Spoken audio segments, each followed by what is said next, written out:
नमस्कार विद्यार्थी मित्रांनो, मी प्रदीप अवचार तुमचं सर्वांचं स्वागत करतो माझ्या यूट्यूब चॅनलला।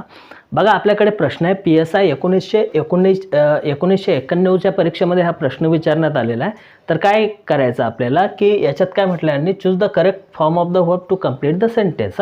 वाक्यामध्ये जे आहे ना योग्य ते क्रियापदाचा प्रकार तुम्हाला भरायचा आहे जेणेकरून वाक्य हे परिपूर्ण होणार आहे। ठीक आहे, तर बघा अशा प्रकारचे जे प्रश्न आहेत ना हे प्रत्येक एक्झाममध्ये स्पर्धा परीक्षेमध्ये विचारले जातात। ठीक आहे, आता प्रश्न काय होता याच्यामध्ये की he spoke so softly that nobody कुड, रिकामी जागा व्हॉट ही सेड। आता बघा पहिलं ऑप्शन आहे हिअर।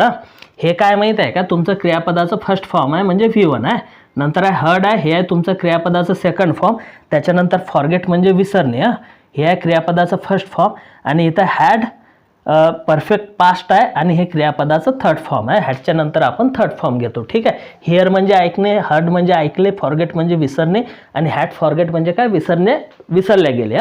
आता इथं जे आहे ना सर्वात पहिले काय करायचं, वाक्य बघा काय की ही स्पोक।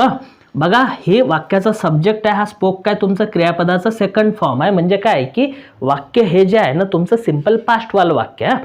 त्याच्यानंतर काय म्हटलेलं आहे, सो सॉफ्टली, हे ॲडवर्ब आहे, हे ॲडवर्ब आहे। त्याच्यानंतर काय होतं, हे दॅट जे आहे ना तुमचं कंजंक्शन आहे, म्हणजे दॅट जे आहे ना ही स्पोक इथून पासून सॉफ्टलीपर्यंत एक वाक्य, नंतर काय होतं तुमचं दुसरं वाक्य।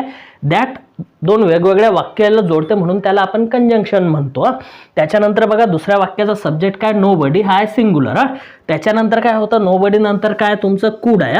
हे कुड का घेतलं, कारण की इथं स्पोक हे सेकंड टेन्स आहे, म्हणजे एक कंजंक्शन जे आहे ना सेम वाक्यांना जोडते। ठीक आहे, कुड आहे। आता बघा हे जर कुड आहे ना तर एक साधे सरळ हे मॉडल ऑक्झिलरीज आहे, मॉडल ऑक्झिलरीज नंतर क्रियापदाचं कुठलं फॉर्म येते, फर्स्ट फॉर्म येते। आणि नंतर काय व्हॉट ही सेड, म्हणजे त्यानं काय बोललं, हे कोणाला काय नसेल झालं, समथिंग झालं असेल। आता हेअर म्हणजे काय, ऐकणे। इथं कुठच्या नंतर बघा मॉडल ऑक्झिलरीज काही असेल, मे, माइट, मस्ट, शाल, शूड, विल, वुड।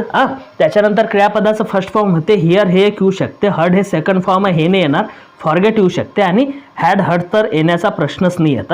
आता बघा इथं काय होते की त्यांना जो काही बोलला तो इतका सॉफ्टली बोलत होता की कोणालाच काय होत नव्हतं, तो काय बोलत होता ते ऐकायला येत नव्हतं, म्हणजे ऐकणे जे आहे ना हे तुमचं ऑप्शन इथं येऊ शकते।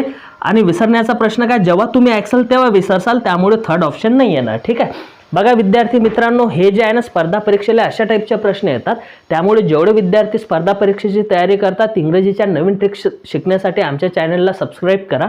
व्हिडिओ आवडला तर नक्कीच लाईक करा, मित्रांमध्ये शेअर करून त्यांना पण सांगा। सर्वांचे खूप खूप धन्यवाद माझा व्हिडिओ बघितल्याबद्दल।